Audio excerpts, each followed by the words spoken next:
warahmatullahi wabarakatuh. Waalaikumsalam warahmatullahi wabarakatuh. Alhamdulillahirabbil alamin. Alhamdulillahirabbil alamin. Alhamdulillahirabbil alamin. Segala puji dan syukur hanya milik Allah Subhanahu wa taala, karena hanya dengan nikmat dan karunia-Nya kita semua saat ini, siang ini bisa berkumpul kembali untuk melanjutkan kajian tadabbur kita terhadap surah Al-Insyirah. Dan hari ini kita sampai di bagian kedua ya, karena kita sudah mulai Rabu minggu lalu di bagian pertamanya. Mudah-mudahan kita semua senantiasa diberikan nikmat keistiqomahan oleh Allah Subhanahu wa taala, di samping nikmat iman, nikmat Islam, nikmat sehat, nikmat rizki yang berkah, serta nikmat kelapangan waktu, sehingga kita bisa mempertahankan ibadah ini secara rutin sampai akhir hayat kita nanti. Amin ya rabbal alamin. Salawat dan salam tercurahkan untuk baginda Rasulullah Shallallahu Alaihi Wasallam beserta keluarga dan para sahabatnya serta pengikutnya yang setia sampai yaumil akhir, dan mudah-mudahan kita semua termasuk di barisan pengikut Rasulullah yang setia sampai akhir masa, yang dimampukan oleh Allah Subhanahu Wa Taala untuk menegakkan dan melaksanakan sunnah-sunnahnya, serta kelak kita akan mendapatkan syafaatnya. Amin ya robbal alamin. Alhamdulillahirabbil alamin. Walaupun Ustadz Umar Maka saat ini berada di Mekah karena sedang menunaikan ibadah umroh, namun qadarullah bisa tetap menyempatkan diri dan meluangkan waktunya untuk memberikan kajian tadabbur. Dan untuk mempersingkat waktu, kami persilahkan Ustadz Umar Maka, guru kita bersama, untuk memulai kajian tadabbur kita terhadap surat Al-Insyirah bagian kedua. Tafadhol Ustaz. Ya. Masya Allah, barakallahu fiik Mbak Ari dan seluruh pengurus Majelis Taklim Rabbani yang semoga senantiasa diistiqomahkan Allah, disabarkan, diteguhkan Allah di atas Islam, dan seluruh jamaah dirahmati Allah. Sebelum mulai, saya ingin awali dulu dengan doa. Alhamdulillah, wa amma bi ni'mati rabbika fahaddits.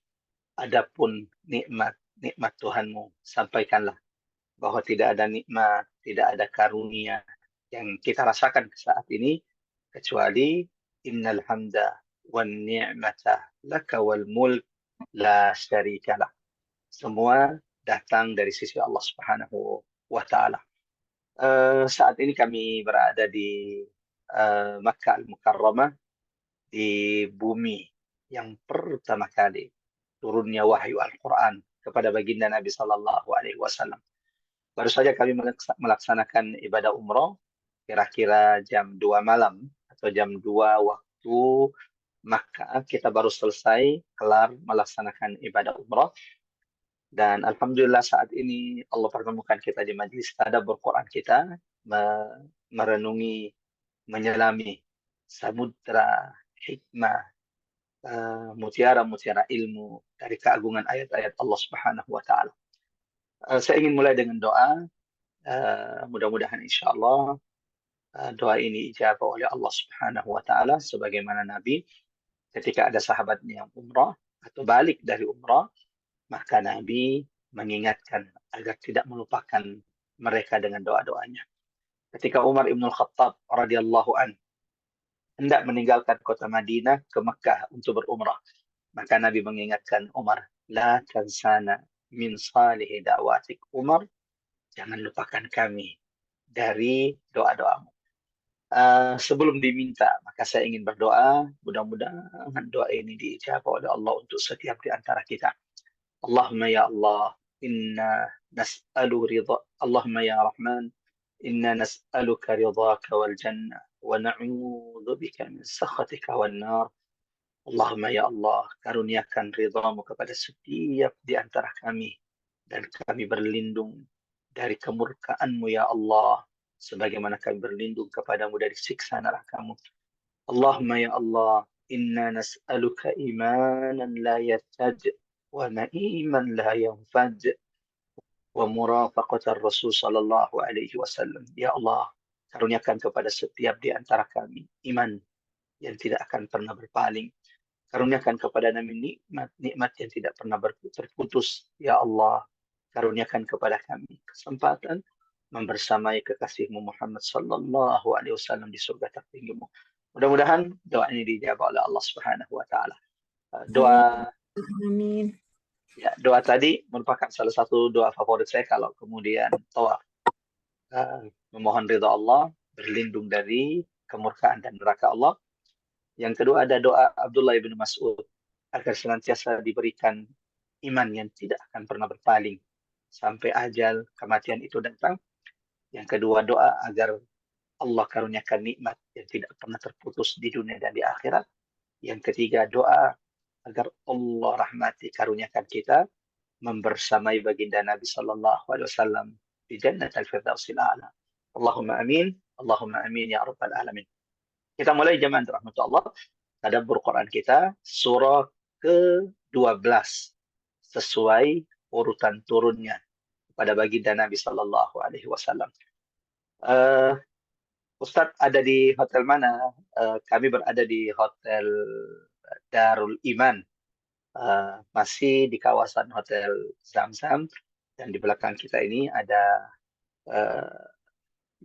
kondisi terupdate dari Masjidil Haram yang memang alhamdulillah dari kami tadi malam datang belum terlalu ramai sehingga Allah mudahkan untuk melaksanakan ibadah umrah. Yang ramai itu kemungkinan besar nanti malam. Mengingat nanti malam adalah Lailat al-ula min Ramadan al-Mubarak. Adalah malam pertama dari bulan Ramadan yang penuh berkah.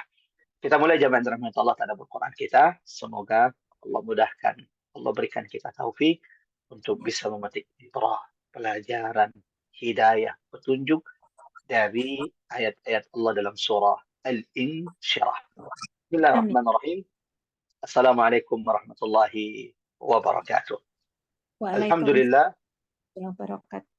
الحمد لله الذي لا إله إلا هو الأحد الصمد لم يلد ولم يولد ولم يكن له كفوا أحد أشهد أن لا إله إلا الله وحده لا شريك له وأشهد أن محمدا عبد الله ورسوله المبعوث رحمة للعالمين اللهم صل وسلم على سيدنا محمد وعلى آله وصحابته ومن تبعهم بإحسان إلى يوم الدين أما بعد اللهم ارفعنا بالقرآن اللهم انفعنا بالقرآن اللهم علمنا القرآن سبحانك لا علم لنا إلا ما علمتنا إنك أنت العليم الحكيم قل إن صلاتي ونسكي ومحياي ومماتي لله ومماتي لله رب العالمين رضيت بالله ربا وبالإسلام دينا وبمحمد صلى الله عليه wasallam nabiyya wa rasula.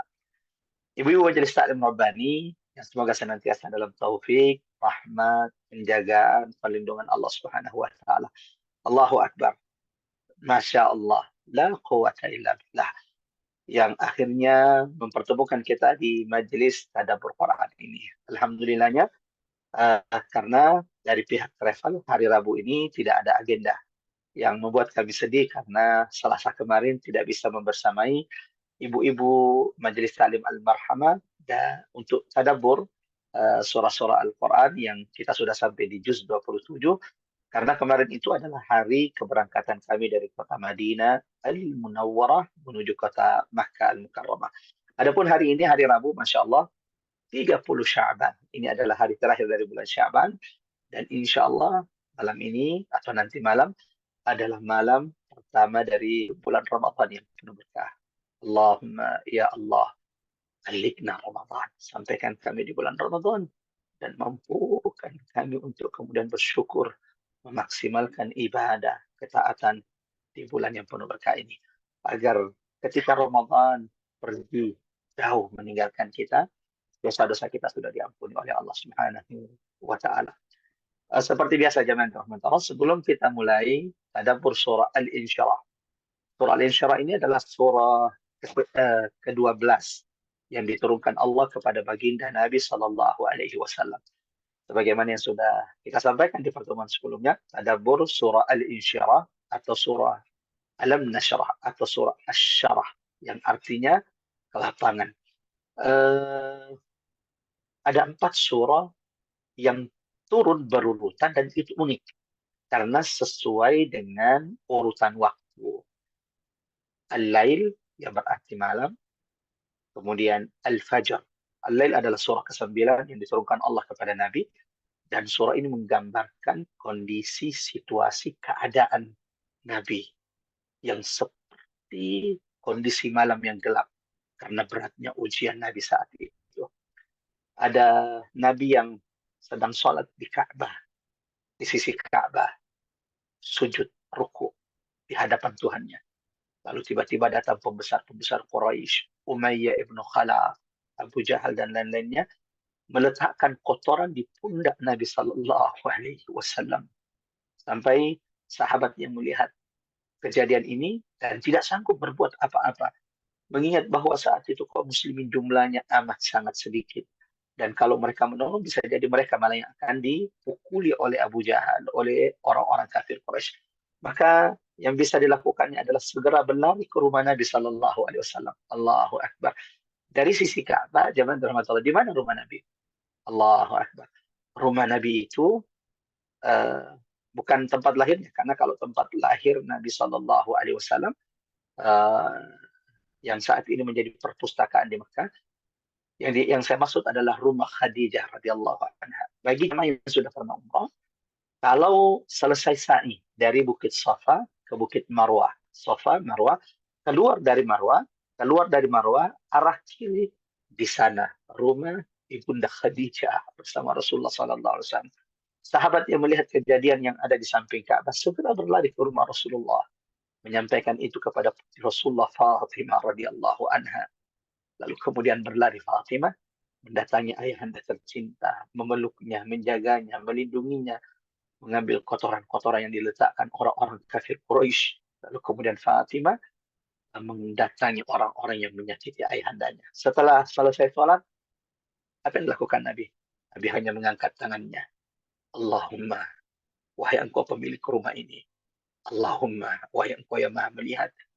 Lalu mulailah kemudian Nabi menyebutkan satu persatu nama orang-orang yang menyakiti, meletakkan kotoran di atas pundak Nabi. Allahumma alaika bi Abi Jahal, Allahumma alaika bi Umayyah bin Khalaf.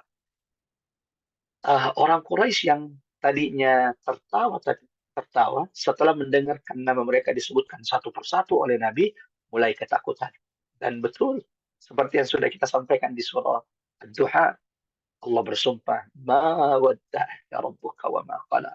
Muhammad, Allah senantiasa memperhatikan. Allah tidak akan pernah meninggalkan. Semua yang disebutkan Nabi namanya, yang didoakan di samping Ka'bah, Allahumma alaika, bifulan alaika, semuanya dibinasakan Allah di perang Badar. Di antaranya adalah Abu Jahal, yang juga mati binasa di perang Badar. Ya, mari sama-sama kita baca dulu surah Al-Insyirah. Mudah-mudahan Allah lembutkan hati-hati kita. Setiap huruf yang kita baca, Allah lipat gandakan pahalanya. Bagi jamaah yang dirahmati Allah yang ingin ikut membaca surah Al-Insyirah, boleh, silahkan, tanpa harus mengaktifkan mikrofon. Mudah-mudahan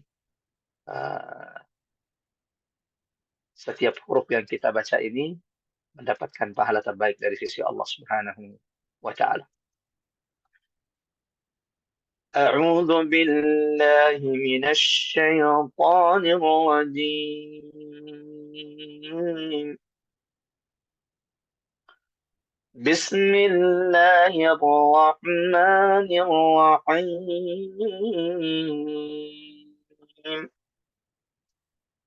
ألم نشرح لك صدرك ألم نشرح لك صدرك ووضعنا عنك وزرك الذي أنقض ظهرك ورفعنا لك ذكرك فإن مع العسر يسرا إن مع العسر يسرا فإذا فرغت فانصب فانصب وإلى ربك فارغب. اللهم ارhamna bil Quran, Allahumma arhamna bil Quran, Allahumma arhamna bil Quran. Kami minta salah seorang dari jamaah atau pengurus Majelis Taklim Rabbani membacakan terjemahan dari surah Al-Insyirah yang baru saja kita bacakan. Tafadhali, silakan. Bismillah saya Pak Ustadz. Ya, silakan Mbak Ari. A'udzu billahi minasyaitonir rajim.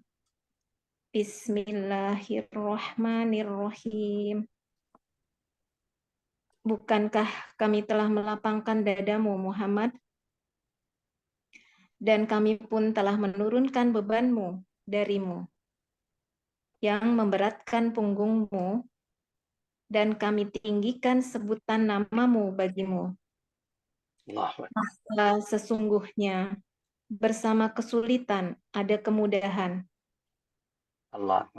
Sungguhnya bersama kesulitan ada kemudahan. Maka apabila engkau telah selesai dari sesuatu urusan, tetaplah bekerja keras untuk urusan yang lain. Dan hanya kepada Tuhanmu lah engkau berharap. Maha baik Allah dengan segala firman-Nya. Allahu Akbar. Allahumma arhamna bil Quran, Allahumma arhamna bil Quran. Barakallahu fiik buat Mbak Ari dan seluruh jamaah yang dirahmati Allah yang telah sama-sama mendengarkan surah Al-Insyirah atau sama-sama membacanya. Dan barusan saja kita mendengarkan terjemahan dari surah Al-Insyirah. Mendengarkan terjemahannya saja kita sudah tahu kenapa Nabi ketika turun surah ini, Allahu Akbar, Allah sempurnakan kebahagiaan Nabi SAW. Setelah turunnya surah ini, dada Nabi yang tadinya sempit, dada Nabi yang tadinya jamaah rahmatullah sempit karena mendengarkan perkataan orang-orang kafir Quraisy. Nabi yang saat itu bersedih, namun setelah turunnya surah Al-Insyirah ini, Allah lapangkan dada Nabi dan Allah angkat kesedihan Rasulullah SAW. Siapapun yang saat ini sedang mendapatkan kesulitan, salah satu surah yang perlu ditadaburi ketika menghadapi kesulitan, kesukaran, kesusahan adalah surah Al-Insyirah ini. Bagaimana Allah kemudian, jamaah rahmat Allah, mengingatkan bahwa kemudahan itu tidak diturunkan Allah setelah kesulitan. Jadi kalau kita mengatakan setelah kesulitan itu ada kemudahan, maka surah Al-Insyirah dari awal menegaskan kesulitan, kemudahan itu tidak datang setelah kesulitan. Akan tetapi kemudahan yang dijanjikan oleh Allah itu turun bersama kesulitan. Ini akan kita bahas nanti insya Allah menjadi salah satu poin penting tadabbur kita hari ini, sesi kedua dari surah Al-Insyirah. Sebagaimana tadi di awal saya katakan bahwa ada 4 surah dalam Al-Quran yang ini urutan turunnya berurutan, dan itu jamaah rahmatullah Allah Subhanahu wa taala sesuai dengan urutan waktu. Al-Insyirah walau tidak menunjukkan waktu, tapi ini menyempurnakan kandungan makna surah yang sebelumnya. Ada surah Al-Lail, surah ke-9 yang diturunkan Allah kepada Nabi, menggambarkan kesulitan Nabi saat itu, ujian berat yang dihadapi oleh Nabi Sallallahu Alaihi Wasallam. Ada surah Al-Fajr yang menjadi berita gembira bahwa malam tak selamanya gelap, hari tak selamanya malam, malam pasti berlalu. Wal-laili idza yasr, dan ketika malam itu berlalu akan datang cahaya fajar menerangi bumi ini. Seperti itu juga kondisimu, hai Muhammad. Engkau tidak akan pernah kesulitan selamanya. Allahu Akbar. Engkau tidak selamanya tertindas. Hari ini engkau terusir dari kota Makkah, tapi wahai Muhammad, hari ini pun Allah janjikan kepadamu, engkau pasti akan kembali ke kota Makkah. Innal ladzi farada 'alaika al-Qur'an la radduka ila ma'ad. Setelah turun surah Al-Fajr, turun surah Ad-Duha. Allahu Akbar. Waktu subuh, fajar, setelahnya adalah waktu duha. Wad-duha wal-laili idza saja. Surah ini Masya Allah, jamaah rahmatullah, ketika ia turun maka seperti seperti cahaya duha di pagi hari yang menerangi hati Nabi Shallallahu Alaihi Wasallam.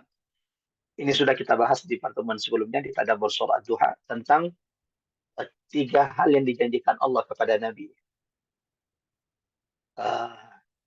Ma wadda'aka rabbuka wa ma qala. Allah tidak akan pernah meninggalkan. Kehidupan akhirat lebih baik daripada kehidupan dunia yang saat ini engkau dapatkan. Janji Allah yang ketiga, wala sawfa yu'tika rabbuka fatarda. Allah pasti. Wala sawfa yu'tika.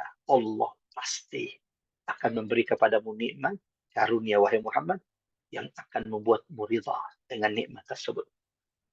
Ada tiga janji Allah kepada Nabi dan ada tiga nikmat Allah yang Allah ingatkan kepada Nabi.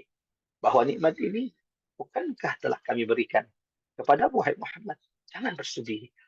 Tiga nikmat ini bukti bahwa Allah tidak pernah meninggalkan. Tiga nikmat ini bukti bahwa Allah tidak pernah sedikit pun membenci wahai kekasih Allah. Alam yajidaka yatiman fa'awa. Bukankah engkau dulu anak kecil yang yatim di kota Makkah? Lalu Allah berikan tempat perlindungan untukmu. Bukti Allah tidak pernah meninggalkan. Wa wajadaka dhallan fahada. Muhammad, bukankah dulu engkau orang yang bingung, tidak tahu bagaimana menyembah Tuhan, tidak tahu bagaimana syariat beribadah kepada Allah. Fahada. Lalu Allah berikan petunjuknya kepadamu. Wa wajadaka ila fa'agna. Muhammad, apakah engkau mengira bahwa Allah meninggalkanmu? Nah, kalla wadduha wallaili idza saja. Bukankah engkau, bukti ketiga, bukankah engkau dulu orang yang miskin? Nabi itu jemaah rahmat Allah di waktu remajanya pernah mengembalakan kambing-kambing milik penduduk kota Makkah. Dan dari pekerjaan ini Nabi Shallallahu Alaihi Wasallam mendapatkan upah yang tidak banyak. Maka siapapun jemaah rahmat Allah yang saat ini mungkin sedang mendapatkan ujian, saya hanya ingin mengatakan, jika engkau suatu saat diuji oleh Allah, maka ingatlah ujian berat baginda Nabi Sallallahu Alaihi Wasallam. Allahu Akbar. Jemaah rahmat Allah. Bukankah engkau dulu wahai Muhammad adalah orang yang miskin, lalu kemudian kami kayakan engkau. Wa wajadaka ilan fa'adna. Maka sebagai bentuk syukur atas semua nikmat karunia yang telah disebutkan itu, fa'ammal yatima fala taqhar. Jangan pernah memarahi. Jangan pernah menzalimi anak yatim. Fa'ammal yatima fala taqhar. Allahu Akbar. Bukankah engkau dulu seorang anak yang yatim dan engkau tahu bagaimana beratnya menjadi anak yatim? Jemaah rahmat Allah, dulu waktu masih SD, waktu masih di pesantren, ini jarang saya sampaikan di beberapa majelis taklim karena memang ini bersifat khusus, tapi mudah-mudahan menjadi ibrah.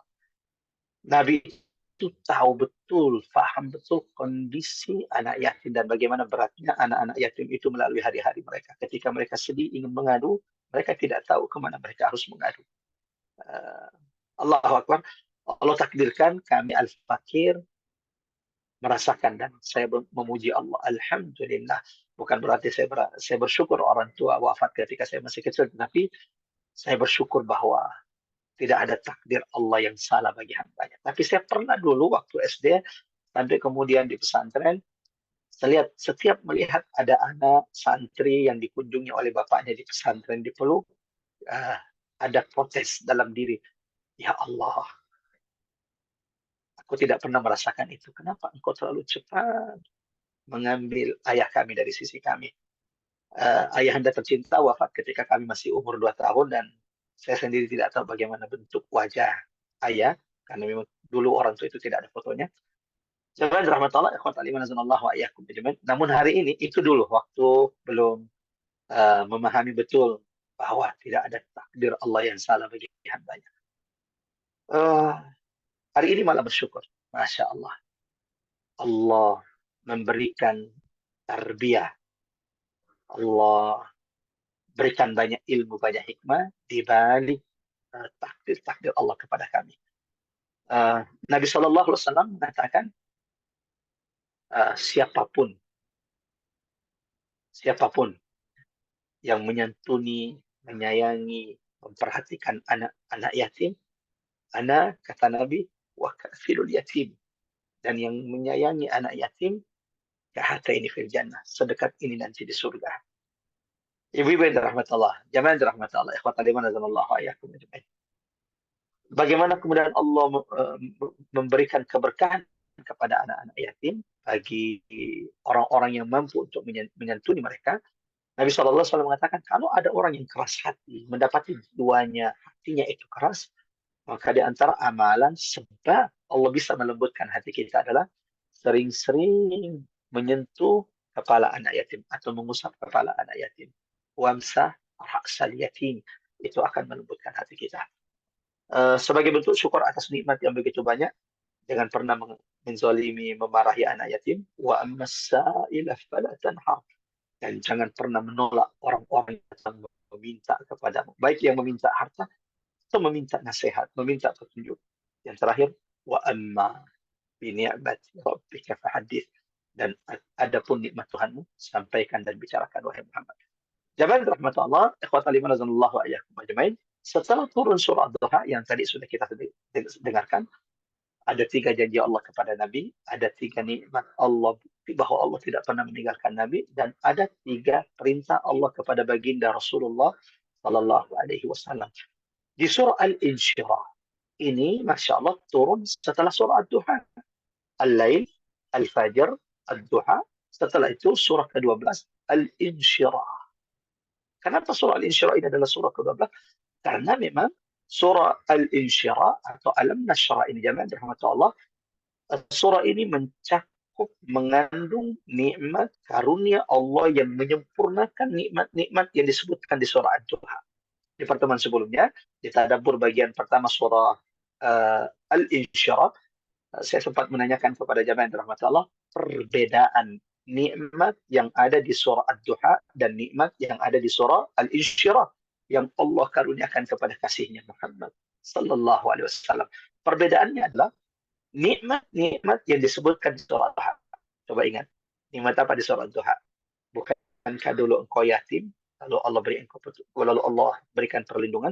Bukankah engkau dulu miskin, lalu Allah kayakan engkau? Nah, nikmat-nikmat di surah Ad-Duha ini kebanyakannya adalah nikmat-nikmat materi. Sementara nikmat yang Allah janjikan, yang Allah karuniakan, yang Allah berikan di surah Al-Insyirah adalah nikmat yang non-materi atau secara maknawi. Ini juga sudah kita bahas. 3 nikmat di surah Al-Insyirah menyempurnakan nikmat karunia Allah kepada Nabi Sallallahu Alaihi Wasallam. Sebagaimana kita berdoa, Masya Allah, jamaah rahmat Allah, 3 nikmat di surah Al-Insyirah, Alam Nashrah laka sadrak, juga Allah karuniakan, Allah berikan kepada setiap di antara kita. Apa 3 nikmat tersebut? 1, Alam Nashrah laka sadrak, yaitu nikmat kelapangan dada yang Allah karuniakan kepada Nabi. Allahu Akbar. Allahu Akbar.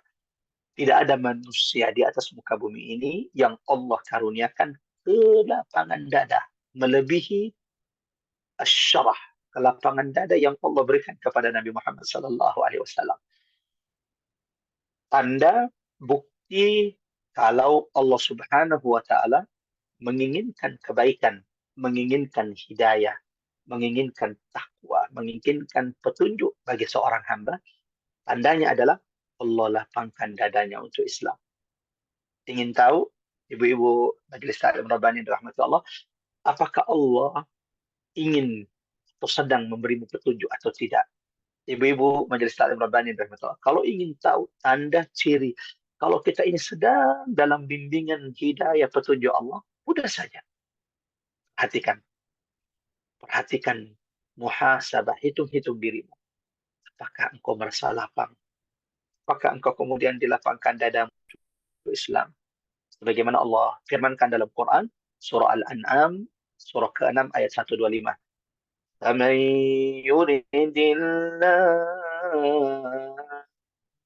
perhatikan ayatnya. فَمَنْ يُرِدِ اللَّهُ, siapapun yang Allah inginkan, ayyahdiya,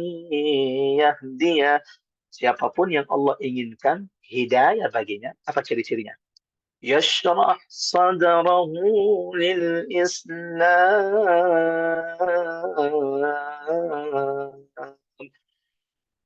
Ya Allah, tanda ciri Allah sedang menginginkan hidayah bagi saya, bagi kita semuanya adalah apakah Allah melapangkan dadamu untuk Islam? Apakah Allah melapangkan dadamu untuk Quran? Kalau kemudian dada kita sempit menerima syariat Allah, menerima agama Allah, dada kita sempit untuk Al-Quran, tidak punya waktu untuk baca Quran, tidak punya waktu untuk mengkaji ayat-ayat Allah, tidak ada waktu untuk mengkaji tafsir-tafsir ayat-ayat Allah, tidak ada waktu untuk memperbaiki bacaan Qurannya, jangan-jangan Allah sedang tidak menginginkan hidayah bagi kita. Ulama ketika menjelaskan ayat ini, yashrah sadrahu lil Islam, Allah lapangkan dadanya untuk Quran. Mudah-mudahan keberadaan kita, duduknya kita di majelis ini setiap hari Rabu di antara sedikit bukti insya Allah bahwa Allah sedang melapangkan dada kita untuk Islam, untuk agama Allah Subhanahu wa taala. Inna dina indallahil Islam, satu-satunya agama diridhai di sisi Allah adalah agama Islam. Nikmat kedua jemaah rahmat Allah. Setelah nikmat pertama yang Allah berikan kepada Nabi dan kepada umat Nabi Muhammad. Apa itu? Nikmat kelapangan dada. Dan tidak ada orang, tidak ada manusia yang pernah hidup di atas muka bumi ini dilapangkan dadanya seperti dilapangkannya dada Nabi Muhammad. Ya. Masih ingat pertemuan sebelumnya, saya menjelaskan bahwa ada 3 bentuk kelapangan dada. Kelapangan dada tertinggi adalah kelapangan dada Nabi Muhammad. Karena Nabi Muhammad itu dilapangkan dadanya dalam 2 bentuk. Dalam bentuk hissi itu maksudnya tampak. Ya. Nabi Muhammad itu pernah dibelah dadanya, dibelah betulan, bukan main-main, betul-betul dibelah. Ya. Tapi don't try it at home. Ya. Jangan dicoba di rumah, jangan dicoba di rumah sakit. Ini hanya malaikat yang bisa melakukannya. Dibelah dada Nabi Muhammad berapa kali Ustadz? Ada riwayat mengatakan 2 kali. Sekali waktu Nabi berada di Bani Sa'ad di umur 4 atau 5 tahun. Yang kedua, dada Nabi kembali dibelah ketika sebelum perjalanan Isra Mi'raj. Dan tidak ada nabi, manusia, rasul satupun mendapatkan karunia kemuliaan ini kecuali Muhammad sallallahu alaihi wasallam. Yang kedua, ada pelapangan dada yang maknawi, bukan hissi, tidak tampak, tapi ini khusus para nabi dan rasul karena ujian mereka lebih berat. Yang ketiga, ada pelapangan dada yang bersifat umum. Sebagaimana disebutkan Allah dalam Quran surah ke-6 Al-An'am ayat 125. Barang siapa yang Allah inginkan petunjuk hidayah baginya, Allah pasti akan lapangkan dadanya untuk Islam. Nikmat kedua jemaah rahmat Allah disebutkan di surah Al-Insyirah ini, yang Allah karuniakan kepada Nabi sallallahu alaihi wasallam, dan ini yang membuat Rasulullah sallallahu alaihi wasallam bahagia, tersenyum, kesedihannya diangkat oleh Allah. Setelah Allah lapangkan dadanya, Allah kemudian menyampaikan kepada Nabi, ووضعنا عنك وزرك الذي أنقض ظهرك. Kami tidak hanya melapangkan dadamu, Muhammad, tapi kami juga telah mengampunkan seluruh dosa-dosamu yang menjadi beban di atas pundakmu. Allahu Akbar. Allahu Akbar. Nabi Muhammad zaman Rasulullah maksum. Nabi tidak punya dosa. Ya. Bahkan ya, yang lampau dan akan datang telah diampunkan oleh Allah Subhanahu wa taala. Allah mengingatkan Nabi, kami telah mengampunkan dosa-dosa baik yang telah lalu atau akan datang. Yang dosa-dosa inilah yang membebani, yang memberatkan beban pundak manusia. Dari ayat ini, ayat 2 dan 3 surah Al-Insyirah, kita juga mengambil pelajaran penting, ibu-ibu majelis taklim Rabbani yang dirahmati Allah, bahwa ternyata yang membuat hidup kita itu terasa ribet, yang membuat hidup kita ini terasa sulit, bukan karena kurangnya harta. Saya ingatkan lagi, yang membuat membuat hidup kita ini terasa bebannya berat, terasa sulit, ternyata bukan karena sedikitnya harta. Berapa banyak orang-orang miskin di tengah-tengah kita, di sekitar kita, yang rumahnya mungkin kita tidak sanggup untuk tinggal di rumah tersebut, tapi senyum lebar senantiasa menghiasi wajah-wajah mereka. Ada ketenangan dalam wajah dan hidup mereka. Sementara berapa banyak orang yang kemudian yang tinggal di istana, rumah yang megah, tapi hidup ini terasa sempit. karunia yang begitu banyak terasa kurang bagi mereka. Allahu Akbar. Allahu Akbar. Kenapa? Ya karena memang ternyata maksiat, dosa-dosa yang mereka lakukan itu yang membuat sulit, itu yang membebani hidup mereka. Allahu Akbar. Semakin Allah ampunkan dosa-dosamu, semakin Allah bersihkan dirimu dari dosa, dari maksiat, ketahuilah. Jangan rahmat Allah. Dan ini nasihat bagi al-faqir, nasihat bagi setiap di antara kita. Semakin Allah bersihkan kita dari dosa, makanya salah satu doa Nabi, doa iftitah yang sering dibaca Nabi kalau sholat, Allahumma ba'id baini wa baina khatayaya. Ya Allah, jauhkan diriku dan dari dosa-dosa hamba. Kama ba'adta bainal masyriqi wal maghrib, seperti engkau menjauhkan antara timur dan barat. Wa naqqini min khatayaya, bersihkan hamba ya Allah dari dosa-dosa hamba. Kama yunakkas thawbul abyadu minan danas, seperti engkau seperti bersihnya pakaian putih dari noda. Allahu Akbar. Karena ternyata rahasianya ternyata alladzi anqadha dhahra. Dosa, maksiat yang kita lakukan itu yang membuat berat, membuat sulit, membuat sukar hidup kita. Bukan karena sedikitnya harta. Kalau saya boleh bertanya kepada jamaah rahmat Allah, silahkan dijawab di kolom chat. Berapa luas rumah baginda Nabi? Berapa luas rumah baginda Nabi? Dan itu adalah ukuran luas semua rumah istri-istri Nabi yang saat itu ada di Madinah. Kemarin Masya Allah, jamaah yang membersama kami di Madinah, kami jelaskan di mana letak rumah Nabi, kemudian rumah istri-istri Nabi yang 9, termasuk diantaranya di mana rumah putri tercinta Nabi, Fatimah bintu Muhammad, pemimpin wanita penghuni surga. Ada yang menjawab? Silakan. Mbak Ari, berapa luas lebar rumah Nabi Sallallahu Alaihi Wasallam? Belum ada yang menjawab. Jemaah rahmatullah. Kita tunggu satu orang. Kalau tidak ada kita lanjut. 1, 2, 3, 4, 5. Ya, luas rumah Nabi, lebar dan panjang. Lebarnya itu jemaah rahmatullah hanya 3,5 meter. Rumah Nabi itu lebarnya hanya 3,5 meter. Sementara panjang rumah Nabi kurang lebih 5 meter. Allahu Akbar. Allahu Akbar. 3,5 kali 5 meter. Ini luas rumah Nabi. Tapi kalau kita tanya siapa manusia yang paling berbahagia di atas muka bumi ini, maka pasti lisan kita akan menjawab penghuni rumah yang kelihatannya sempit ini. Allahu Akbar. Kenapa? Apa rahasianya? Rahasianya jemaah rahmatullah Allah, karena Allah sudah mengampunkan, Allah sudah menggugurkan semua dosa-dosa Nabi. Nabi itu dijaga, Nabi itu masuk, sehingga hidupnya walau ujiannya berat diringankan Allah Subhanahu wa taala. Sebelum lanjut, kita berdoa semoga Allah pun menggugurkan dosa-dosa setiap di antara kita. Ramadan menjadi bulan kesempatan bagi kita agar kita dibersihkan Allah Subhanahu wa taala. Agar semoga ketika kelak berjumpa dengan Allah, Allah sudah bersihkan kita dari dosa, maksiat yang dibenci oleh Allah. Nikmat ketiga yang Allah berikan kepada Nabi Shallallahu Alaihi Wasallam, jamaah rahmatullah, wa rafa'na laka dzikra. Dilapangkan dadanya. Yang kedua, dihapuskan dosa-dosanya. Yang ketiga, ditinggikan namanya. Allahu Akbar. Bayangkan kalau 3 nikmat ini Allah berikan kepada saya, Allah berikan kepada setiap di antara kita. Allah lapangkan dada kita sehingga tidak pernah merasa sempit. Yang kedua, Allah ampunkan dosa-dosa kita. Yang ketiga, Allah tinggikan namamu di bumi dan di langit. Seperti Nabi Sallallahu Alaihi Wasallam, wa rafa'na laka dzikrak, dan sungguh kami telah meninggikan namamu wahai Muhammad. Allahu Akbar.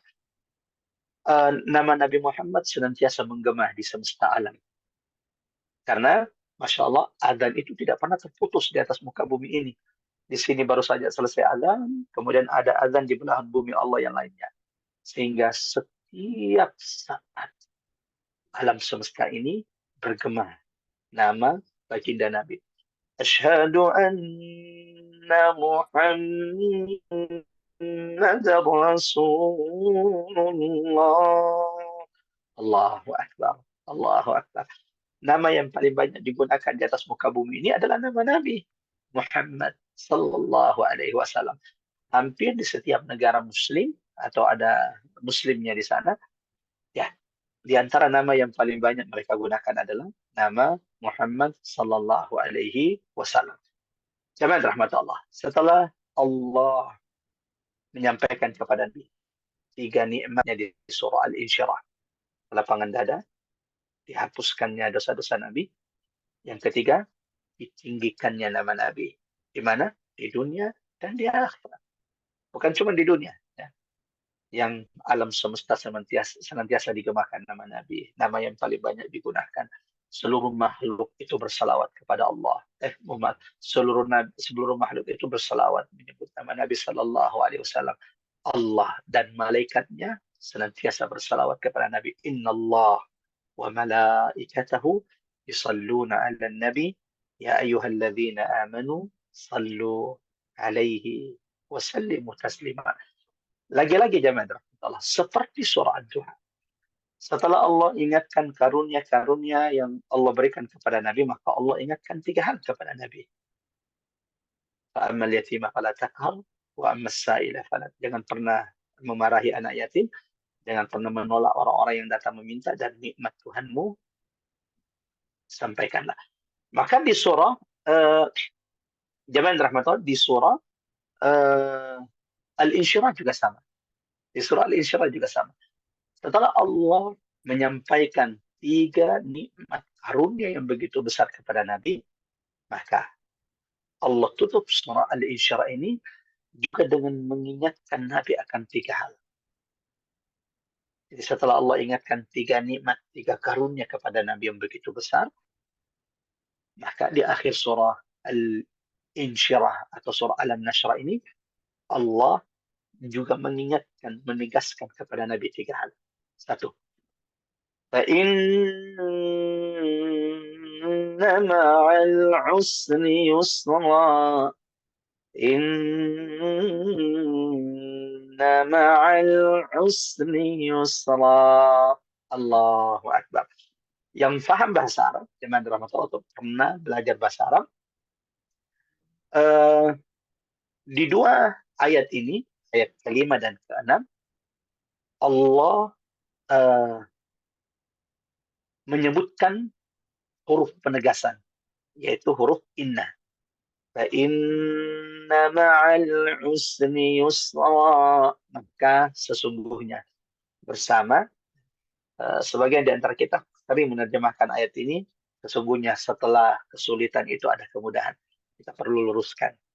Di ayat ini, atau di dua ayat ini, ayat 5 dan 6 surah Al-Insyirah, Allah tidak mengatakan ba'dal usri yusra, setelah kesulitan ada kemudahan, tidak.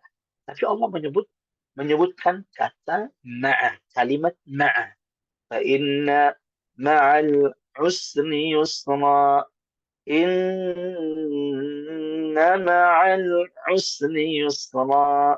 Sesungguhnya, bukan setelah, tapi bersama kesulitan yang Allah turunkan, yang datang kepada seorang hamba, yusra, bersamanya ada kemudahan yang diturunkan Allah. Inna ma'al usri yusra. Sesungguhnya ma'a, bersama kesulitan yang saat ini engkau hadapi, wahai hamba Allah.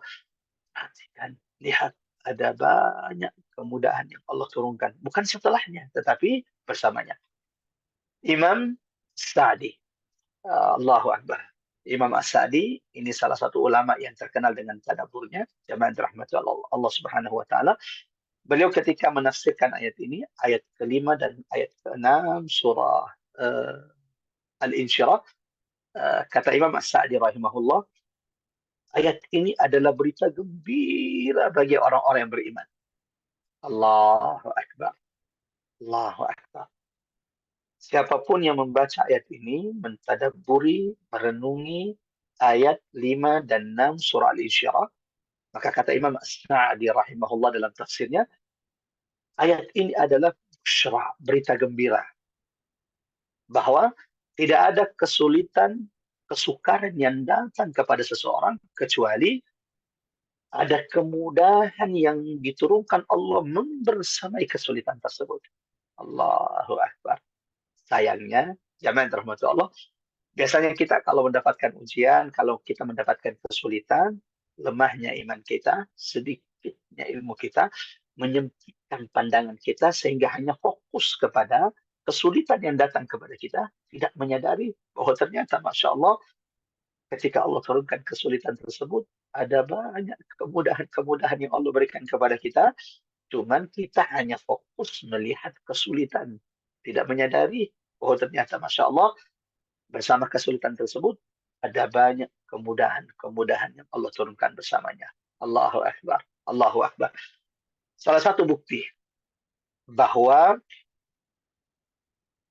ayat ini adalah berita gembira, sehingga tidak ada orang yang kesulitan, lalu mentadaburi ayat ini, memperhatikan ayat ini, kecuali jemaah yang dirahmati Allah, ia pasti optimis akan jalan keluar. Begitu banyak yang Allah turunkan kepadanya. Salah satu buktinya kata ulama adalah, coba perhatikan. Fa'inna ma'a al-usra. Kesulitan di surah ini, kesulitan, saya coba perlihatkan ayatnya, mudah-mudahan ini membantu kita untuk memahaminya. Coba perhatikan jemaah rahmat Allah. Kata kesulitan. Ya, coba ya. Coba perhatikan. Kata ini kurang bagus.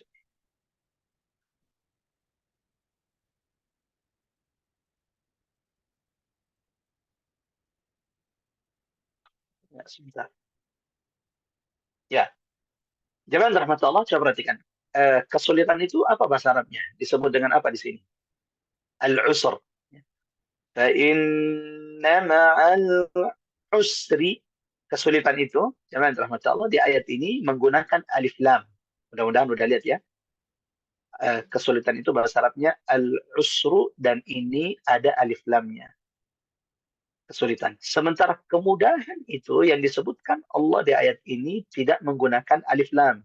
Coba perhatikan. Kesulitan, al-usr menggunakan alif lam, dan itu ada maknanya. Sementara kemudahan yang Allah sebutkan, yang Allah janjikan kepada Nabi Muhammad dan kepada umat Rasulullah SAW, kepada orang-orang yang beriman, kemudahan yang dijanjikan oleh Allah itu tidak menggunakan alif lam di sini. Tapi ini disebut dengan nakirah, ya, yusra, dan ini lagi-lagi juga memiliki makna yang sangat dalam. Di ayat ke-6, coba perhatikan kembali, inna, sesungguhnya, ma'a, bersama. Lagi-lagi ketika Allah menyebutkan tentang kesulitan, Allah menggunakan alif lam, menyebutkan kalimat kata sulit ini dengan alif lam. Yang apa artinya, Ustaz? Kesulitan, ya, kata al-usr, kesulitan yang menggunakan alif lam, itu maknanya berarti setiap satu kesulitan. Berarti kesulitan yang disebutkan di sini hanya satu kesulitan. Al-usr itu menunjukkan bahwa kesulitan di sini hanya satu, bukan dua, bukan tiga. Dan kemudahan yang tidak menggunakan alif lam, tidak ada alif lamnya, disebut dengan nakira. Ini menunjukkan bahwa kemudahan yang Allah turunkan itu bukan satu kemudahan, karena dia tidak menggunakan alif lam, bukan sesuatu yang diketahui. Kemudahan yang dijanjikan Allah di sini bisa jadi dua, bisa jadi tiga, bisa jadi lebih dari itu. Allahu Akbar. Inna ma'al usri yusra, inna ma'al usri yusra. Sampai di sini jemaah rahmat Allah, ikhwatal iman azamallahu wa iyyakum ajmain. Kita tutup dulu. Ini janji Allah kepada kita semua, kepada umat Nabi Muhammad sallallahu alaihi wasallam. Inna ma'al usri yusran, inna ma'al usri yusra.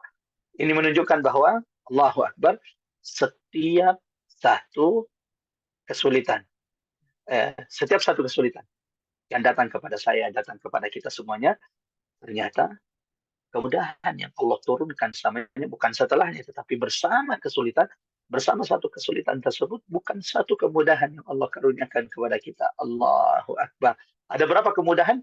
Bisa jadi dua, bisa jadi tiga, bahkan bisa jadi lebih. Allahu Akbar. Mudah-mudahan, jemaah rahmat Allah, setiap kita diuji oleh Allah, siapapun yang setelah ini mungkin akan datang hari-hari berat kepadanya, ingat ayat ini. فإن مع العسر يسرا إن مع العسر يسرا فإذا فرغت فانصب وإلى ربك فارغب. Bahwa bersama satu kesulitan bukan satu kemudahan, tapi banyak kemudahan yang dijanjikan oleh Allah. Dan sesungguhnya bersama satu kesulitan bukan satu kemudahan, tetapi ada banyak kemudahan yang Allah turunkan, yang Allah berikan kepada hamba-hamba Nabi, hamba-hamba Allah Subhanahu wa taala, atau kepada umat Nabi Muhammad sallallahu alaihi wasallam. Lanjut jemaah rahmat Allah. Setelah Allah ingatkan kepada baginda Nabi dan mengingatkan kepada kita semua, bersama satu kesulitan ada banyak kemudahan yang Allah berikan kepadamu. Wahai Muhammad, hari ini kesulitan-kesulitan yang engkau hadapi, engkau dimusuhi, engkau dikeluarkan, ketahuilah Muhammad, ada banyak kemudahan yang Allah turunkan kepadamu dan kepada sahabat-sahabatmu. Hal kedua, perkara kedua yang diingatkan Allah kepada Nabi Sallallahu Alaihi Wasallam. فَإِذَا فَرَغْتَ فَانصَبْ وَإِلَى رَبِّكَ فَارْغَبْ. Hal kedua yang Allah ingatkan kepada Nabi sebagai bentuk syukur atas nikmat karunia yang Allah berikan kepada Rasulullah Sallallahu Alaihi Wasallam, baik itu yang ada di surah Ad-Duha atau nikmat yang disebutkan dikaruniakan Allah dalam surah Al-Insyirah yang tadi sudah kita sebutkan bersama, kelapangan dada. Kemudian Allah hapuskan semua dosa-dosa Nabi SAW yang telah lalu dan akan datang. Yang ketiga, jemaah rahmatullah, ikhwatal iman azanallahu wa iyyakum ajma'in, Allah tinggikan nama Nabi sallallahu alaihi wasallam. Maka sebagai bentuk syukur wahai Muhammad, dan ini juga tazkirah, hidayah, petunjuk bagi kita. Kalau saya tanya Mbak Ari, kalau saya tanya seluruh jemaah rahmatullah, ada yang bisa menghitung nikmat karunia Allah yang Allah berikan hari ini kepadanya? Allahu Akbar. Ada yang bisa menghitung sudah berapa banyak nikmat yang Allah karuniakan berikan kepadanya? Wa in ta'uddu ni'matallah, jika seandainya engkau wahai hamba Allah menghitung-hitung nikmat Tuhanmu, la tuhsu, engkau pasti tidak akan pernah bisa menghitung nikmat-nikmat Allah. Itu kenapa masuk surga itu bukan karena amal-amal kita. Jangan pernah ujub, ini saya sedang menasihati diri saya. Jangan pernah ujub dengan semua ibadah yang kita lakukan, umrah, salat, puasa, baca Quran, tadabbur. Ta'jab. Jangan pernah ujub. Kenapa? Satu nikmat saja yang Allah berikan kepada kita, penglihatan, pendengaran, nikmat bernafas, nikmat jantung, ginjal yang Allah berikan kepada kita, amal-amal kita belum cukup untuk kemudian menutupi satu nikmat karunia yang Allah telah berikan kepada kita. Maka surga Allah karuniakan kepada seorang hamba karena sebagai bentuk rahmat kasih sayang Allah kepada hamba tersebut. Mudah-mudahan apa yang kita lakukan, insya Allah sekecil apapun yang kita lakukan, mudah-mudahan menjadi sebab Allah turunkan rahmatnya kepada kita. Nah, sebagai bentuk syukur, ya Abdallah, wahai umat Nabi, sebagai bentuk syukur atas semua nikmat yang telah Allah berikan kepadamu, semua karunia yang begitu banyak yang tidak bisa kita hitung, apa yang harus kita lakukan? فَإِذَا فَرَغْتَ فَانصَبْ. Kalau engkau selesai melakukan satu ketaatan, satu kebaikan, maka lakukan kebaikan-kebaikan lainnya. Imam As-Sa'di, lagi-lagi ketika beliau menafsirkan ayat ini, beliau berkata, ayat ini jemaah rahmatullah Allah Subhanahu wa taala perintah kepada Muhammad sallallahu alaihi wasallam agar senantiasa bersyukur kepada Allah dan memperbanyak ibadah dan doa. فَإِذَا فَرَغْتَ فَانصَبْ. Setelah engkau selesai melakukan satu kebaikan, ketaatan, ibadah wahai Muhammad, fansab, perbanyak ibadah dan doa-doa. Allah Akbar. Mohon dicatat baik-baik. Berarti sebagai bentuk syukur yang bisa kita lakukan atas nikmat karunia yang Allah berikan kepada kita, perbanyak ibadah. Dan apa itu ibadah? Semua kebaikan, semua perkara, baik itu ucapan atau perbuatan yang dicintai oleh Allah, maka itu adalah ibadah. Ya ayyuhan nasu ubudu rabbakum, sebagaimana Allah sebutkan dalam Quran surah Al-Baqarah, di awal-awal surah Al-Baqarah, wahai manusia, beribadahlah kepada Allah, ya. La'allakum tattaqun, agar ibadah-ibadah yang kalian lakukan tersebut, yang kalian jaga tersebut, menjadikan kalian orang-orang yang bertakwa di hadapan Allah Subhanahu wa taala. Ibnu Mas'ud, turjumanul Quran, Allahu Akbar, ketika menafsirkan firman Allah dalam Quran surah Al-Isra ayat ke-7 ini, فَإِذَا فَرَغْتَ فَانصَبْ. Apa artinya? Kalau tadi kan setelah selesai melakukan kebaikan, amal soleh, maka perbanyak ibadah dan doa. Abdullah bin Mas'ud ketika menafsirkan firman Allah, فَإِذَا فَرَغْتَ فَانصَبْ. Jika engkau sudah selesai melakukan kebaikan, cari kesibukan lain, lakukan kebaikan-kebaikan yang lain. Karena menyebut nama Abdullah bin Mas'ud, jamaah rahmatullah, dan di belakang saya ini adalah Ka'bah Al-Musyarrafah. Saya teringat satu kasus kejadian tentang sahabat Rasulullah Abdullah bin Mas'ud. Sahabat ini dijuluki awwalu man jahara bil Quran. Orang pertama kali berani memperdengarkan Quran di tengah-tengah orang-orang Quraisy. Ya, ketika Abdullah bin Mas'ud mendatangi orang-orang kafir Quraisy yang sedang berkumpul di samping Ka'bah, di sisi Ka'bah. Ditanya oleh sahabat, apa yang kau ingin lakukan? Kata Abdullah bin Mas'ud, saya ingin memperdengarkan Quran kepada mereka. Kata sahabat, jangan. Engkau tidak punya kabilah yang menjagamu, melindungimu. Tapi Abdullah bin Mas'ud tetap ngotot. Lalu kemudian dia datang ke sisi Ka'bah, persis di hadapan, di dekat pembesar-pembesar Quraisy, Abu Jahal, Abu Lahab, Umayyah ibnu Khalaf. Apa yang dilakukan sahabat ini? Padahal fisiknya itu kecil, kurus, hitam, tapi dialah sahabat yang dicatat dalam sejarah pertama kali memperdengarkan Quran kepada orang-orang kafir Quraisy. Ketika beliau kemudian berdiri lalu membaca surah Ar-Rahman. Ar-Rahman 'allamal Qur'an khalaqal insan. Apa yang terjadi? Orang kafir Quraisy yang ada di sisi Ka'bah mendengarkan, ini apa ini yang dibaca? Kata mereka, sebagian dari mereka, ini Quran yang diturunkan kepada Muhammad. Maka mereka segera berdiri, memukuli Abdullah bin Mas'ud sampai terjatuh. Dan akhirnya sahabat datang menolong Abdullah bin Mas'ud. Lalu dikatakan, saya sudah bilang, saya sudah ingatkan, jangan lakukan ini. Ini akibatnya. Apa kata Abdullah bin Mas'ud? Jika engkau ingin, saya kembali besok akan melakukan hal yang sama. Allahu Akbar. Nah, Abdullah bin Mas'ud ketika menafsirkan firman Allah ayat ke-7 ini, فَإِذَا فَرَغْتَ فَانصَبْ. Maknanya adalah, kalau engkau baru saja melakukan ibadah wajib. فَإِذَا فَرَغْتَ, kalau engkau selesai melakukan ibadah wajib. Seperti sholat. Ya. Jakarta saat ini ba'da zuhur. Artinya, kalau engkau sudah selesai melakukan yang wajib, contohnya sholat zuhur, yang wajib bagi kita, sholat fardu. Fansab. Coba lihat. Kan ada huruf fa. Maka segera. Jangan ditunda. Jangan ditunda.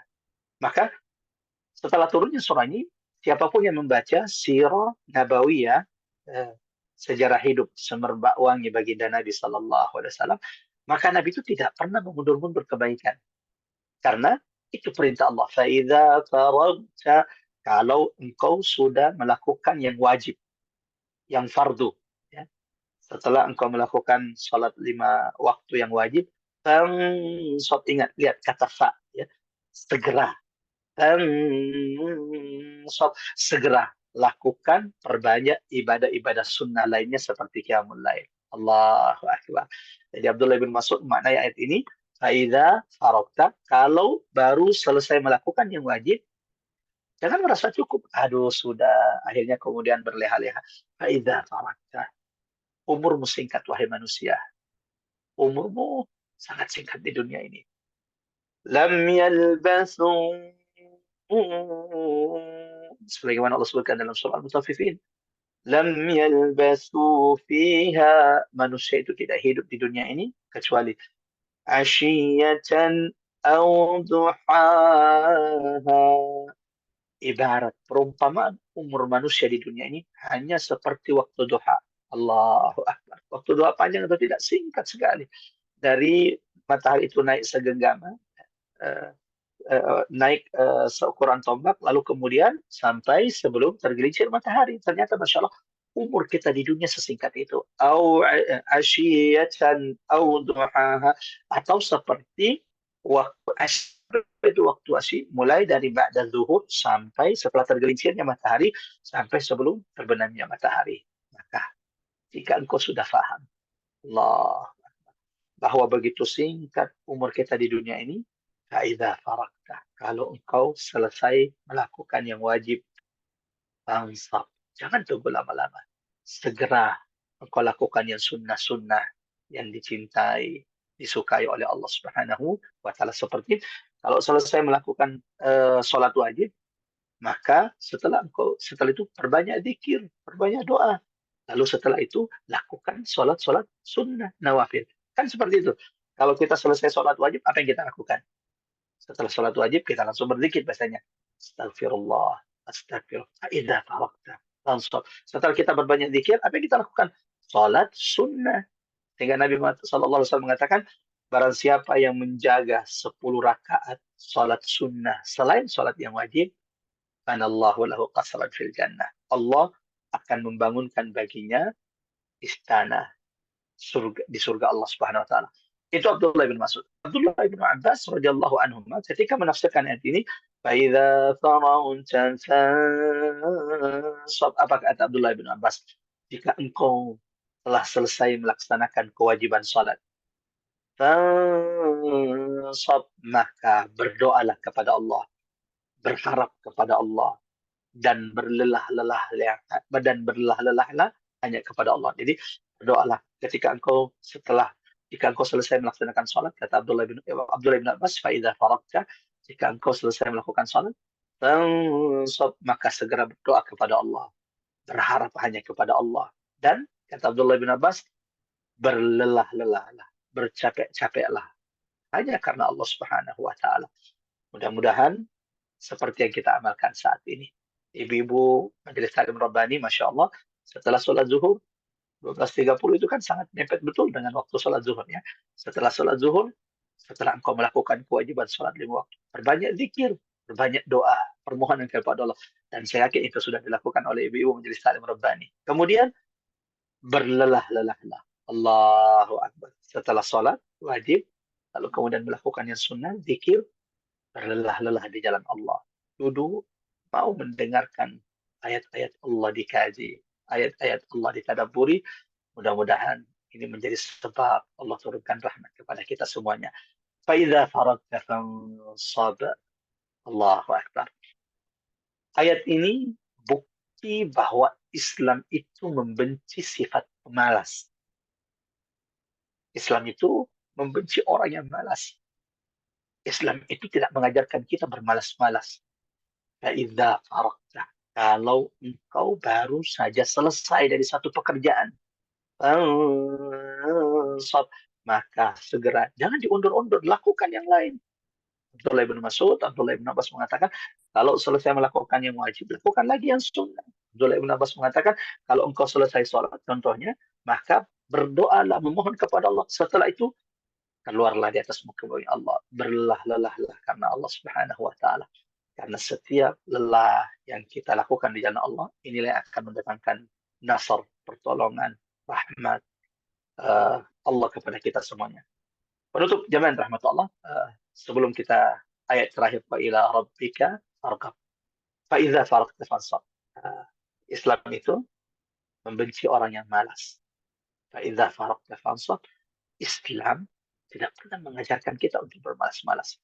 Fa idza faragta fansab, ini bukti bahwa Islam itu agama yang mengajarkan kita untuk terus kerja, untuk terus berbuat, untuk terus beramal. Sampai kapan, Ustaz? Sampai kapan? Sampai ajal, kematian itu datang kepada kita. Seperti yang Allah firmankan dalam Quran surah 15, Al-Hijr, ayat 99. Wa'bud rabbaka, beribadalah kepada Tuhan. Sampai kapan? Hatta ya'tiyakal yaqin. Sampai ajal, kematian, dan tidak ada keraguannya, itu datang kepadamu, wahai hamba Allah. Allahu Akbar. Ibu-ibu, Majelis Taklim Rabbani, mudah-mudahan ini menjadi nasihat pengingat penting bagi kita. Jangan pernah merasa cukup dengan amal kita. Idza faragta fansab. Sebagaimana setelah kita tadabbur ini, jangan terlalaikan. Setelah melakukan satu kebaikan, cari kebaikan apa yang bisa kita lakukan. Setelah tadabbur, perbanyak zikir. Ada tasbih yang kita bisa perbanyak. Subhanallah wa bihamdihi. Subhanallahil azim. Ada ayat-ayat Allah yang bisa kita perbanyak untuk dibaca. Surgamu nanti di sisi Allah tergantung bacaan Qur'anmu di dunia. Allahu Akbar. Wa'bud rabbaka hatta ya'tiyakal yaqin. Teruslah, istiqomalah menyembah Tuhanmu sampai ajal, kematian itu datang kepada setiap di antara kita. Penutup, wa ila rabbika farghab. Wahai Muhammad, wahai orang-orang yang beriman, ya Abdallah, wahai hamba Allah. Ingat, bersama satu kesulitan ada banyak kemudahan. Yang kedua, setelah selesai melakukan yang wajib, jangan bermalas-malas melakukan kebaikan-kebaikan yang sunnah-sunnah lainnya. Setelah engkau selesai sholat, banyak zikir, banyak doa, lalu setelah itu berlelah-lelah. Umurmu di dunia ini sangat singkat. Lam yalbathu fiha illa ashiyatan aw duhaha. Yang terakhir, wa ila rabbika farghab. Jangan pernah berharap kecuali kepada Allah. Qul huwallahu ahad. Allahus samad. Allah samad. Tempat bergantung seluruh makhluk. Allah. Sampai iblis sekalipun Allahus samad, dia tetap bergantung kepada Allah. Walillahi ma fis samawati wa ma fil ard. Allahu Akbar. Hanya milik Allah, bukan yang lain. Milik Allah, bukan yang lain. Semua kerajaan langit dan bumi. Lam yalid wa lam yulad. Tidak pantas Allah, pemilik langit dan bumi, itu diperanakkan dan beranak. Beranak atau diperanakkan. Allah, Allah tidak butuh pasangan. Allah tidak butuh anak. Lam yalid wa lam yulad. Wa lam yakul lahu kufuwan ahad. Allah tidak akan pernah ditandingi oleh satupun. Raditu billahi rabba. Ridho Allah, menjadikan Allah sebagai Rabb. Wa bil islami dina. Ikhlaslah, ridholah, bahagialah.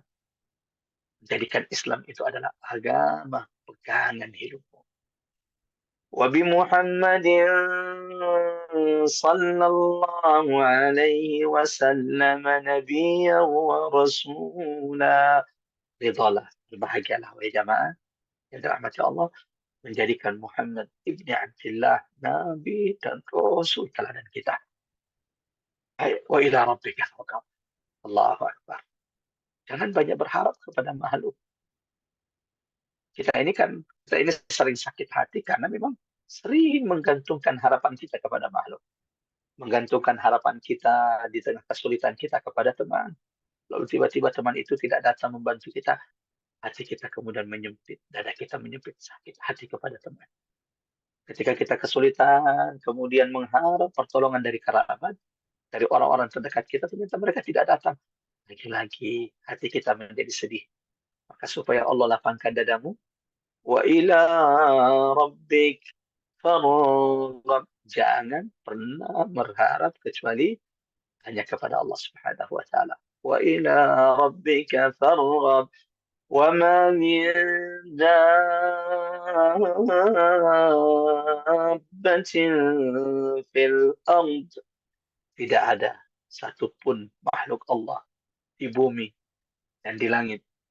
Illa 'ala Allahi rizquha. Kecuali rezekinya mereka gantungkan hanya kepada Allah Subhanahu wa taala. Ibu-ibu majelis taklim Rabbani. Allahu Akbar. Seandainya tadabbur bagian kedua surah Al-Insyirah, tidak ada ayat yang kemudian kita ingat, yang tertinggal kesannya, yang tertinggal peringatannya kepada kita, kecuali ayat ke-8 ini, wa ila rabbika farghab, dan hanya kepada Tuhanmu bersegeralah engkau memohon. Ini sudah cukup insya Allah. Mudah-mudahan setelah ini kita tidak menggantungkan rezeki kita kecuali kepada Allah. Wa ila rabbika farghab, jangan kepada yang lain.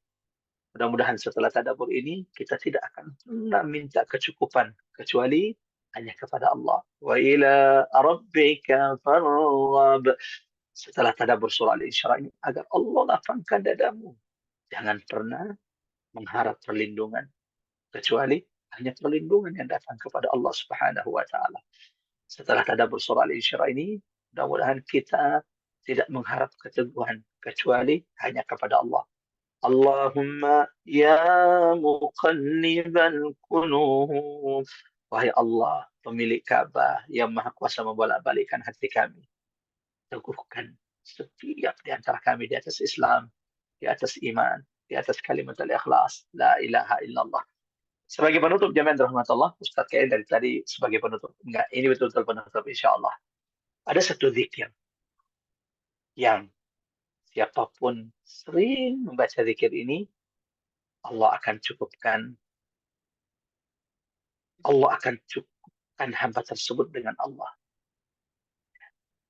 Siapa membaca zikir ini, dia tidak akan pernah berharap kecuali hanya kepada Allah. Tidak kepada presiden, pada menteri, pejabat, yang mereka juga bergantung kepada Allah.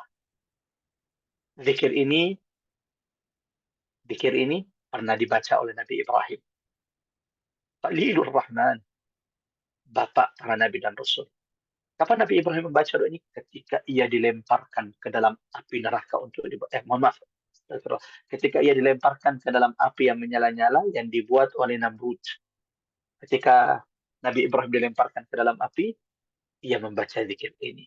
Sampai saat Ibrahim mencukupkan harapannya hanya kepada Allah, membaca zikir tersebut, maka segera tidak melewati malaikat, tidak melewati makhluk lain, Allah sendiri yang langsung menolong Nabi Ibrahim. Jadi tidak melewati Jibril cepat tolong Nabi. Saat Ibrahim membaca doa ini, zikir ini, Allah sendiri yang langsung menolong hambanya Ibrahim. Allah sendiri yang langsung berkata kepada api, tidak melewati Jibril. Jibril tidak datang kemudian menjadikan api itu menjadi dingin, tidak. Tapi Allah langsung yang turun menolong hambanya Ibrahim. Qul ya nar kuni bardan wa salama. Wahai api, jadilah engkau wahai api menjadi dingin. Tapi tidak hanya dingin. Kata ulama, seandainya Allah hanya sampai kepada kuni bardan, jadilah dingin, Ibrahim itu akan mati kedinginan. Untungnya setelah kata dingin, Allah masih mengatakan, kuni bardan wasalama. Allah, seandainya tidak ada kata keselamatan, api yang panas itu akan menjadi dingin, dan saking dinginnya api ini yang membunuh Nabi Ibrahim. Tapi Allah mengatakan, bardan, jadilah engkau dingin, wassalaman, dan keselamatan bagi hambaku yang barusan membaca zikir tersebut. Apa itu zikirnya? Ada yang sudah tahu? Allah. Zikir ini juga senantiasa dibaca oleh Nabi Sallallahu Alaihi Wasallam, sehingga Allah cukupkan Nabi hanya dengan Tuhannya. Wa ila rabbika farghab. Apa doanya? Apa zikirnya? Hasbunallah, hasbunallah wa ni'mal wakil ya Pak Ustadz. Allahu Akbar. Allahu Akbar. Hasbunallah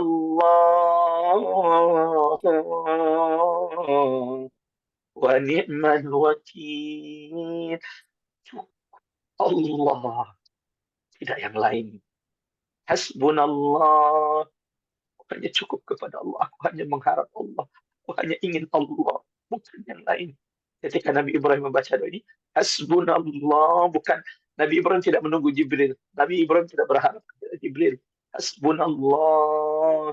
Nabi Ibrahim tidak berharap kepada malaikat gunung. Hasbunallah.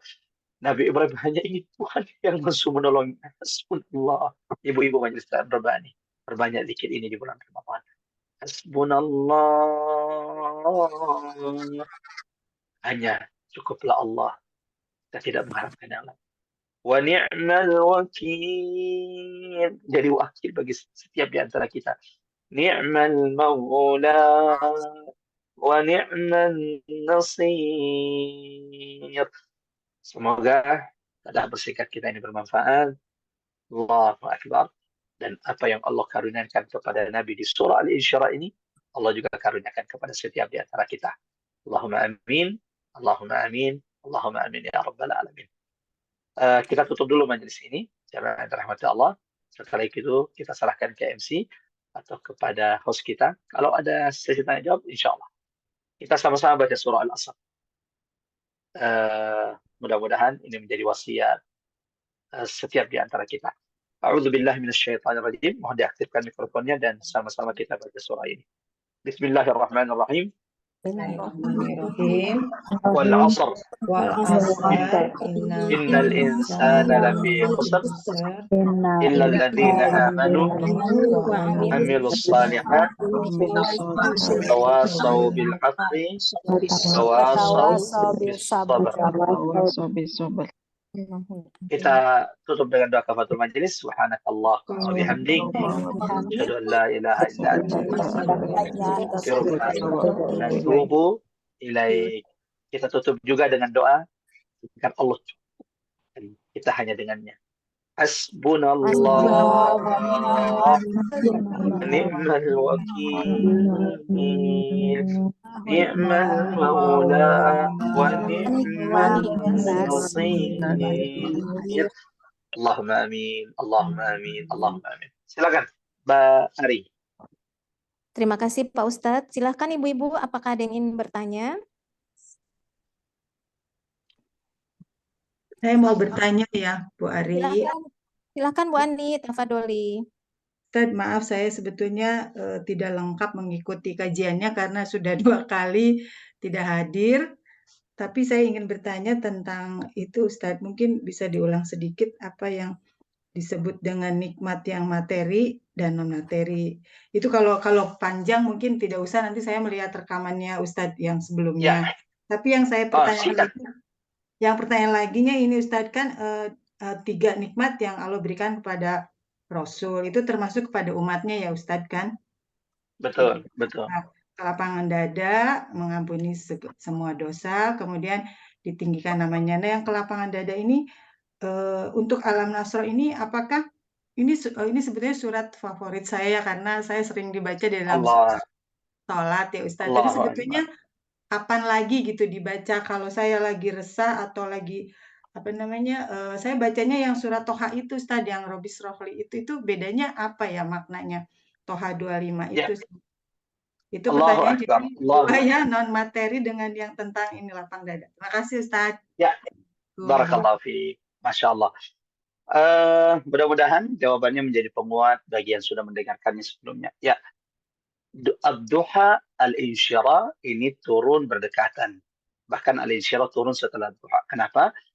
Karena memang maknanya saling menguatkan. Surah nikmat yang ada di surah Al-Insyirah itu menyempurnakan nikmat yang disebutkan di surah Ad-Duha. Nikmat yang di surah Ad-Duha kebanyakan, tidak semuanya, kebanyakan itu dalam bentuk materi. Contoh, yatim dapat perlindungan yaitu kakeknya dengan pamannya kan kelihatan ya. Jadi nikmat yang terlihat. Miskin menjadi kaya ini kan juga terlihat. Ini materi, ya. Sesuatu yang terlihat. Sementara nikmat yang di surah Al-Insyirah itu tidak terlihat. Dilapangkan dadanya. Lapangan dada. Apalagi diampunkan dosa-dosa. Ini kan tidak terlihat. Yang ketiga apa?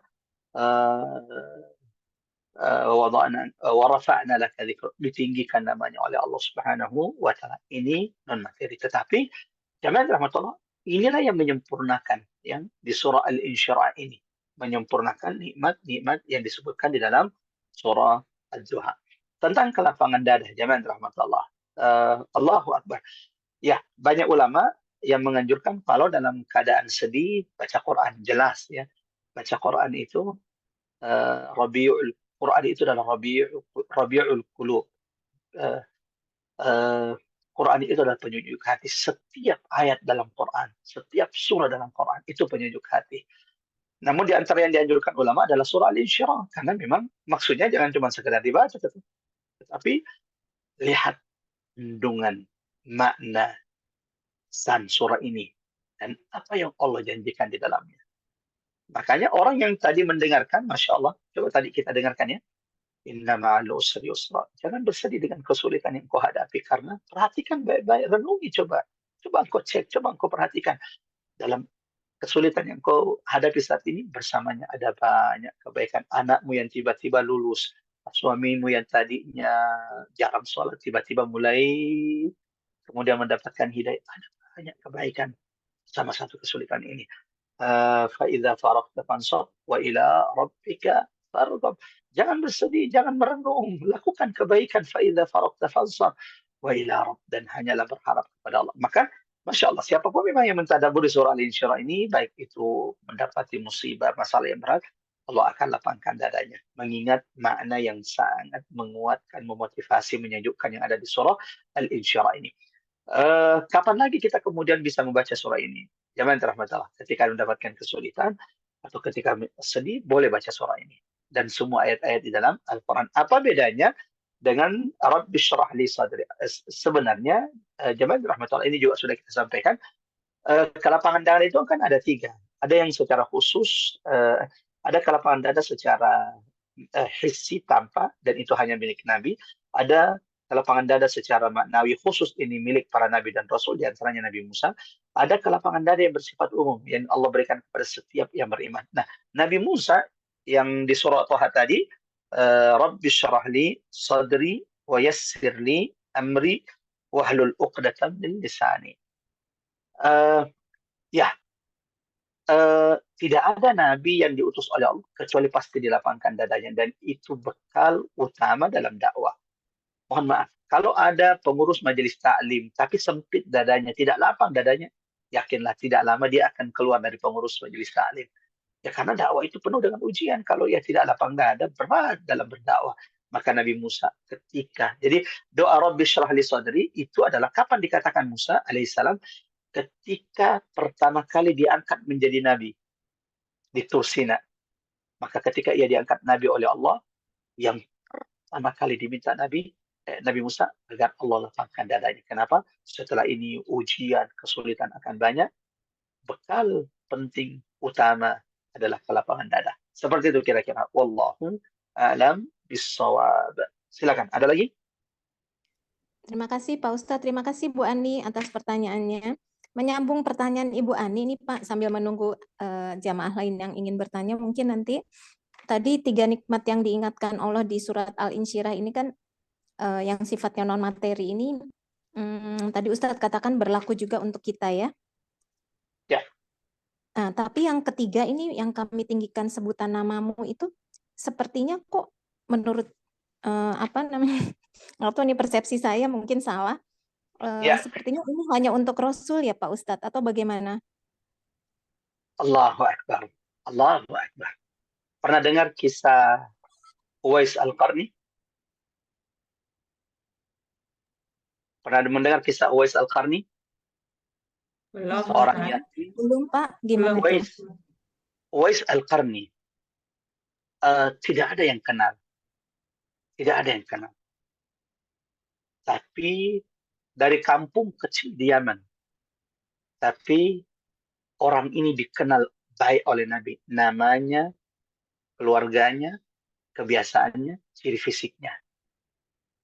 Sampai Nabi, jadi Nabi itu tidak pernah ketemu dengan orang ini. Makanya dia bukan sahabat, hidup di masa Nabi, tapi tidak pernah bertemu Nabi. Maka dia bukan sahabat, dia disebut tabi'in. hidup di masa Nabi, ada di Yaman, nggak pernah ketemu dengan Nabi, beriman kepada Nabi, tapi tidak pernah ketemu dengan Nabi sampai Allah wafatkan Nabi Muhammad SAW. Maka dia bukan sahabat, dia tabi'in. Tapi Nabi pernah mengumpulkan sahabatnya lalu berkata, "Man istata'a, siapa di antara kalian wahai sahabatku yang bisa bertemu dengan Uwais ibn Amir Al-Qarni, maka mintalah dia memohonkan ampun untukmu kepada Allah." Ya Allah. Ini sahabat, ada Abu Bakar, ada Umar, tapi Nabi berwasiat seperti itu. Makanya Umar bin Khattab ketika dia menjadi khalifah, tidak ada rombongan haji umrah dari Yaman kecuali pasti dia tanya, "Afiq Uwais, adakah orang di antara kalian yang bernama Uwais?" Mereka jawab tidak ada, sampai suatu saat ketika dia bertanya, "Adakah di antara kalian bernama Uwais?" Kayaknya ada, tapi paling pojok belakang tuh kayaknya rombongan ada orang namanya Uwais. Setelah ditemui, ditanya oleh Umar, "Anta Uwais, apakah engkau bernama Uwais?" "Ala na'am." "Apakah engkau kemudian berasal dari kampung ini?" "Ala na'am." "Apakah engkau punya dulu kena penyakit kulit?" "Dari mana Anda tahu?" "Apakah pernah?" "Ya." "Apakah Anda disembuhkan oleh Allah kecuali tersisa sebesar koin di tubuhmu?" "Ala na'am." Saat itulah Umar memeluk Uwais Al-Qarni lalu berkata, "Uwais, mohonkan ampun aku untuk Allah." Kata Uwais, "Siapa saya? Engkau ini Amirul Mukminin, dijanji surga oleh Nabi, orang terdekatnya Nabi, kuburannya di samping Nabi saat ini. Kenapa engkau yang meminta aku memohonkan ampun?" Kebalik kayaknya. "Tidak, wahai Uwais. Nabi pernah berkata, siapapun di antara kalian yang bisa meminta agar Uwais memohonkan ampun, falyaf'al, lakukanlah." Kenapa? Karena orang ini doanya mustajab. Orang ini dikenal oleh langit Allah, malaikat Allah Subhanahu wa taala. Allahu Akbar. Jemaah, ini bukti bahwa ada orang ditinggikan namanya oleh Allah. Tidak dikenal di dunia, tapi dikenal di langit Allah Subhanahu wa taala. Caranya bagaimana, Ustaz? Perbanyak zikir. Tidaklah engkau berzikir, menyebut nama Allah di depan banyak orang, kecuali Allah saat itu menyebut namamu di depan malaikatnya. Itu kenapa di beberapa majelis kita, saya sering mengajak untuk zikir bersama, memulai dengan mengagungkan asma Allah, subhanallah walhamdulillah. Kenapa? Kita tidak mengagungkan asma Allah di depan banyak orang, kecuali saat itu Allah menyebut namamu di depan banyak malaikat. Sehingga ketika engkau kesulitan, lalu kemudian engkau berdoa, lalu Allah menyebut namamu, malaikat akan mengenal namamu karena namamu sering ditinggikan, disebut Allah di sisinya. Seperti itu kira-kira Mbak Ari. Wallahu a'lam bissawab. Masya Allah.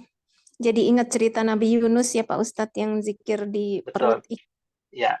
Lalu kata malaikat apa? Ketika Fir'aun kan viral tuh, Fir'aun viral di bumi, tapi nggak dikenal malaikat. Sehingga Fir'aun ketika meminta pertolongan kepada Allah ketika sebelum tenggelam, la ilaha. Kata malaikat, ini suara nggak kami kenal. Orangnya juga kita tidak kenal. Siapa orang ini?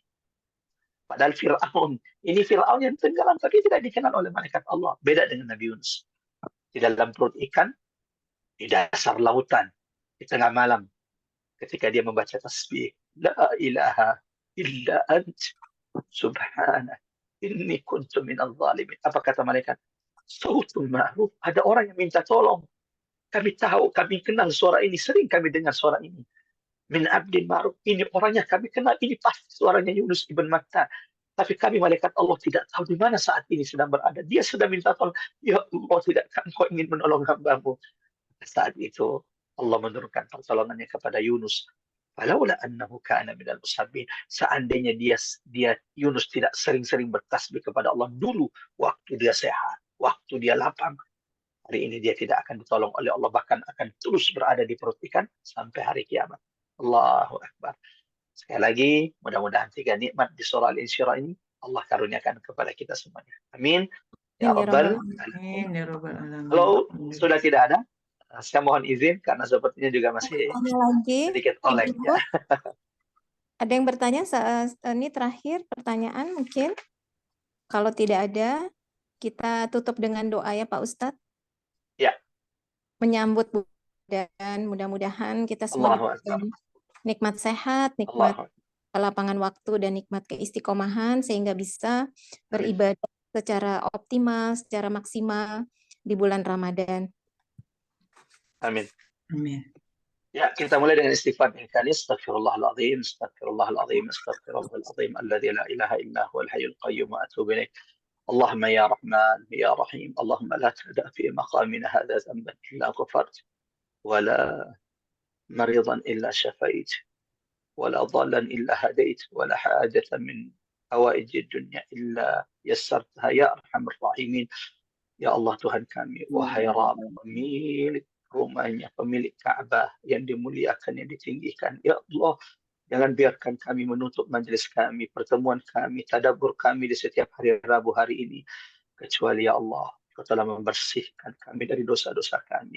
Kecuali ya Allah, Engkau telah menjauhkan kami dari dosa-dosa kami yang membuat hidup kami selama ini menjadi berat dan sulit.